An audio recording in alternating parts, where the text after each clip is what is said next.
going on, guys? Wait for some of you to come in here. Oh, got a surprise live stream. Let's see how well my notifications work here. Let's see how well. Like 20 seconds into it. Figured I'd do a surprise live stream, guys. Talk to you a little bit about what's on my mind.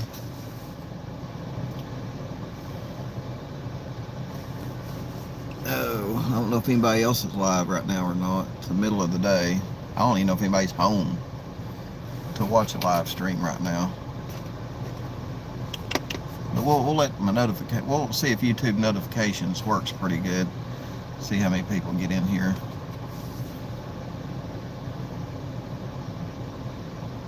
So, when you jump in, let me know in the chat when you're in here, guys.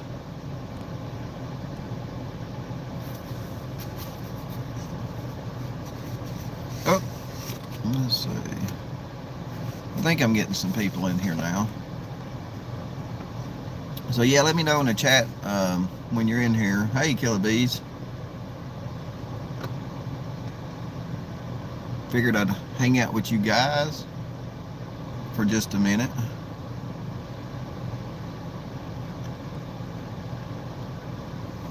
Hey, looks like YouTube notifications is working. I'm getting a few more people in here. There's Paulette. Hey, Paulette. What's going on?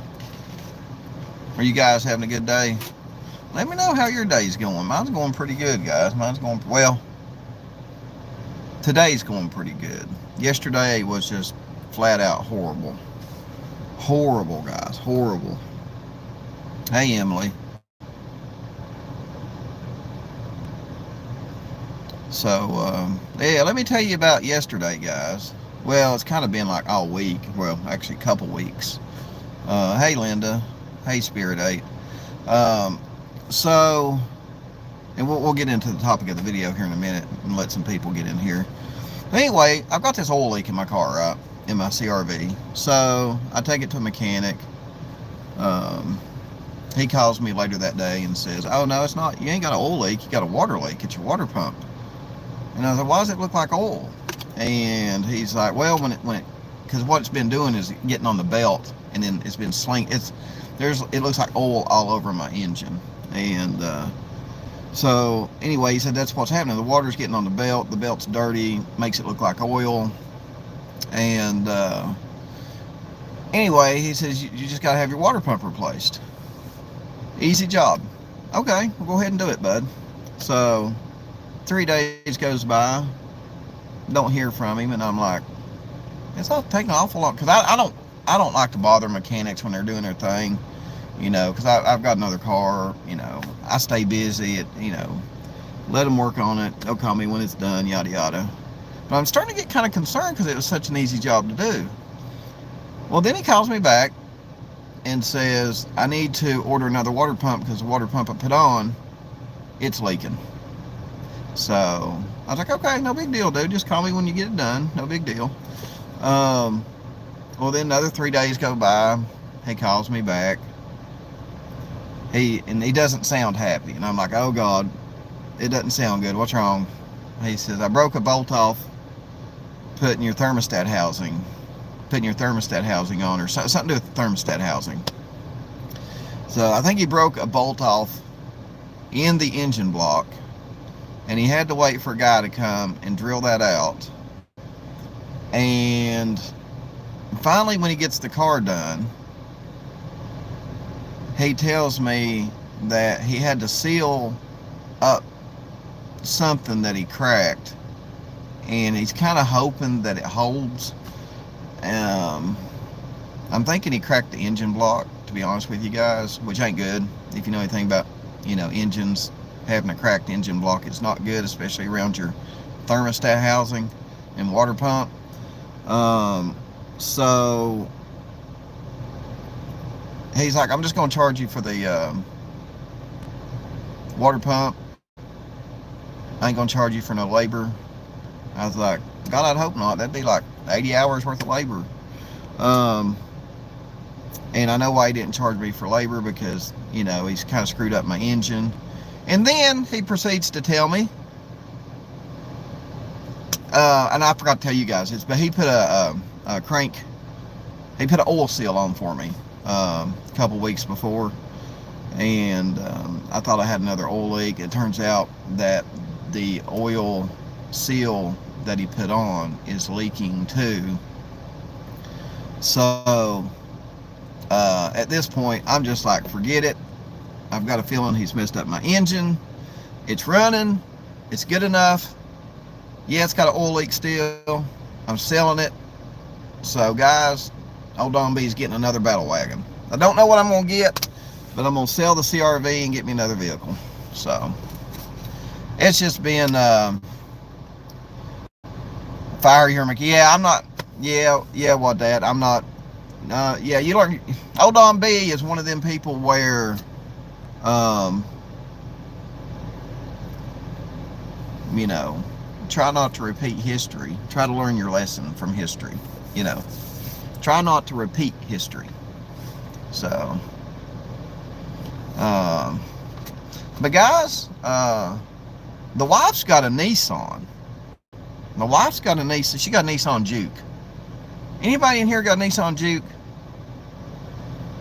I'm really thinking about switching, because I've been a Honda guy all my life. I've been a devoted Honda guy all my life, and I'm really liking Nissan, guys.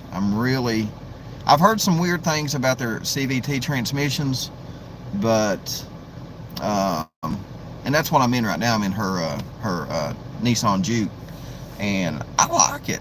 I think it's a little it's a 1.6 or a 2-liter turbo. Killer Bees says I don't fit in the Juke. It's a fun little ass car, Killer Bees. I mean, this thing will shit and get it, man. And what's cool is you've got this drive mode here. You can put it in like economy mode, normal mode, and sport mode. And sport mode really works the hell out of that turbo. This thing will get up and go. So yeah, I'm kind of liking Nissan, man. I'm kind of getting Nissan vibe here. So I'm kind of looking at Nissan. Maybe looking at some Kias. What do y'all think about Kias, guys? Well, what kind of cars do y'all like out there? What kind of car manufacturers do you guys like out there? Let me know in the chat.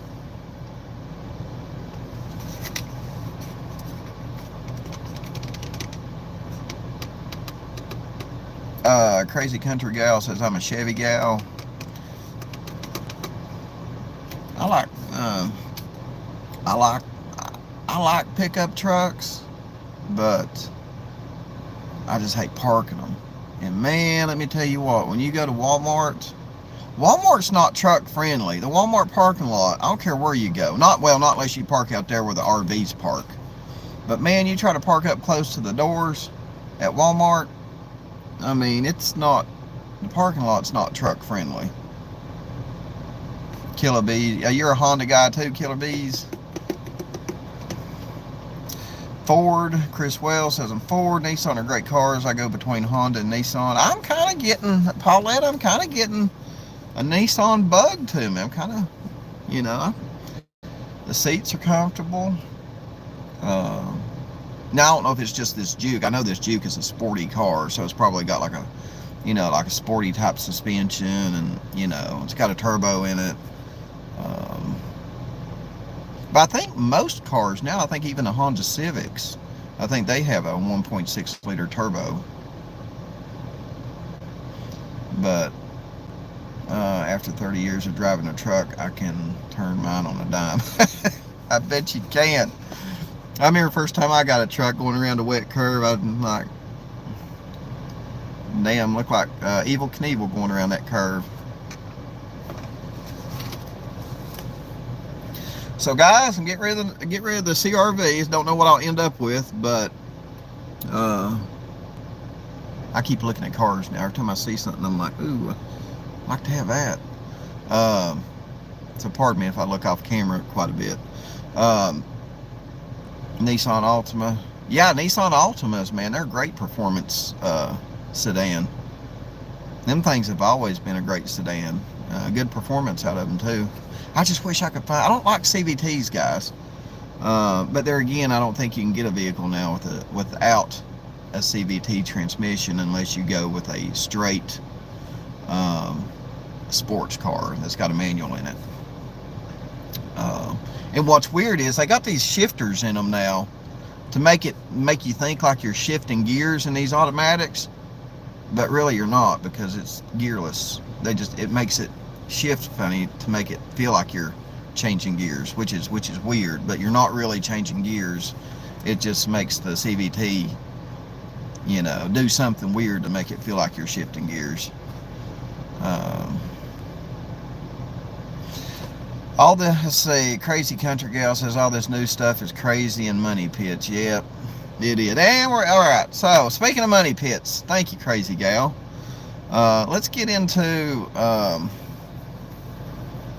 why I think that these missing person cases in Tennessee, I don't have too much hope for them, guys. I hate to be the Scrooge for the Summer Wells case and the Scrooge for the Sebastian Rogers case and whoever else is missing in Tennessee. I hate to be the Scrooge for it, but I got to thinking, because I seen where TBI busted they done a large drug bust with a motorcycle gang, and TBI was really proud of that bust, which I'd say they was.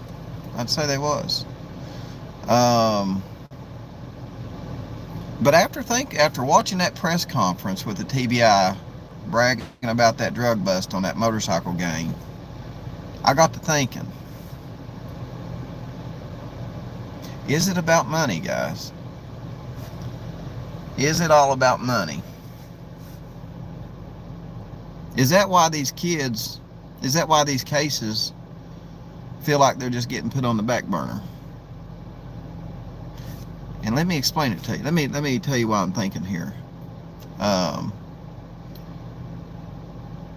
So when TBI done that big drug bust with that big huge motorcycle gang,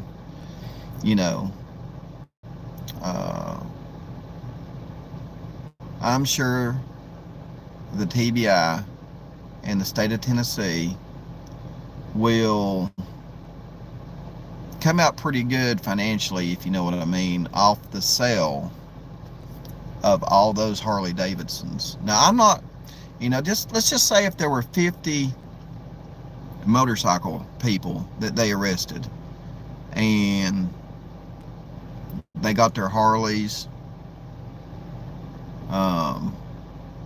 you're talking, they could sell those Harleys. Can you imagine selling 50 Harley Davidsons?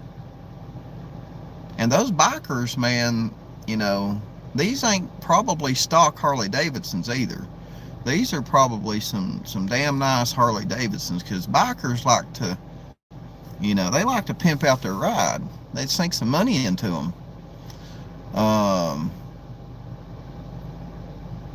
But I got to thinking about that, and I thought, well, the TBI in the state of Tennessee probably came out financially pretty good in that bust, or will come out financially pretty good in that bust. But how they gonna come out in a missing persons case? They ain't. See, when the TBI and these local police departments do these drug busts and all this stuff, they pretty much get rewarded for it financially. They get to sell all these cars that they confiscate.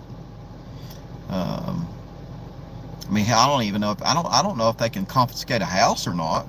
But hell, can you imagine if they were able to confiscate a house and sell it? How much money they'd bring in off that? Hawkins County alone, I think they have a auction once a year to sell off all the confiscated cars that they have. They've got a lot at the Hawkins County Sheriff's Office. I can take you there and live stream it and show you the cars. And I think they do an auction at least once a year. Um, but again, uh, when it comes to, drug busts, white collar crimes, things of that nature, especially drug busts. I mean, I think that the state and these local police departments really rake in the money on these drug busts, where it's just a money pit looking for someone that's missing. You know what I mean? Why, I mean, it's kind of like, well, we ain't gonna get nothing out of it. I mean, first we'll spend all our money looking for this missing. What if we never find this missing person? What are we gonna do? Drop $2 or $3 million looking for someone we're never gonna find? I wonder if that's kind of, I mean, what do you guys think?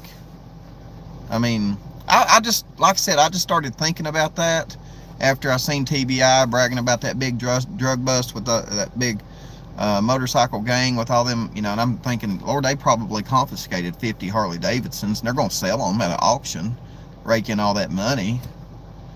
I mean, what do you guys think? Do you think that may be the reason why these missing person cases kind of get put on the back burner, is because there's just no money in it? I mean, it's a money pit to look for these missing people, and even when they do find them, what does the police department in the state of Tennessee gain? What do they gain out of it? Nothing. They don't get nothing. Maybe a pat on the back or thank you. That's all they get. Luca Vega says, I think it's lack of evidence. Well, there again, too, I mean, I'm sure there's evidence to be found. But, I mean, how much money are you going to throw at it to find that evidence? I mean, if you're kind of looking at a case and you're like, well, I bet you this case probably don't have a lot of evidence because it was planned. So, I mean, we could throw $1 million at trying to find evidence on this case, but is it worth it? I wonder if that kind of goes on behind the scenes. Y'all see what I'm saying? I started thinking about that, and I thought, I'm gonna do a video. I'm gonna do a live stream about that and see what people think. So, and I got to thinking. I thought, is that really affecting the cases of these people that are missing? And I'm not just talking Summer Wells and Sebastian Rogers. I'm talking about all these missing people throughout the country. We know when it came to the search for Summer Wells that they started talking about, well, our budget's really stretching thin. We may have to start cutting back the search. Y'all remember them talking about the search budget and all that stuff. So I wonder if that kind of plays, the budget. I kind of wonder if that plays into the investigative part too. You know what I mean? So, hang on, guys. Well, I tell you what, guys, I'm gonna have to cut it short here. Usually, when taxpayers' money probably don't have power. Yep, good point, Nice Marie. Let's see. I'm gonna have to wrap it up, guys. I'm gonna start reading some of your comments real quick. So, I mean, what do you guys think? Do you think it could play a little bit of a role in why some of these cases ain't getting solved? Is the card team still on the case? I'd say the card team, FBI, is still on the case when needed. I would say, for the most part, their job is done, unless they need to re-interview the boys, or Dawn and Candace, or anybody else. I feel like they need to re-interview that they already interviewed.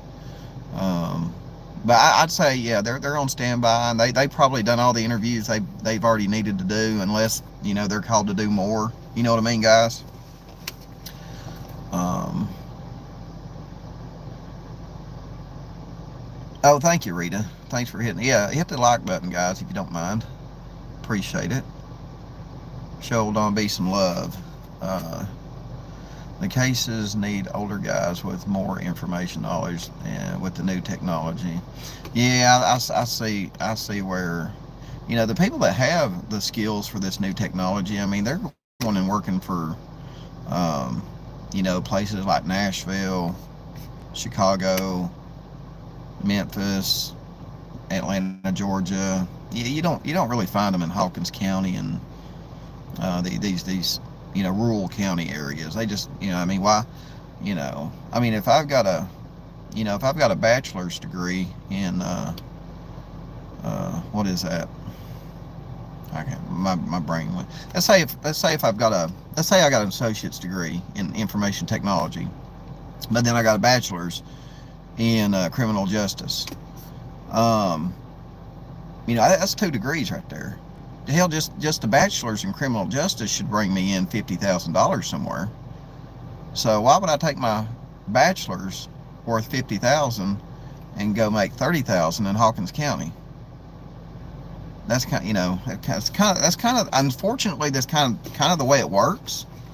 So, and again, if you've got all this, if you've got all these skills that can be used to help out where it can be used, a lot of times you're not going to need those skills in places like Hawkins County and stuff like that, because they don't really have the electronics and tools and stuff like that for you to play with to use your skills.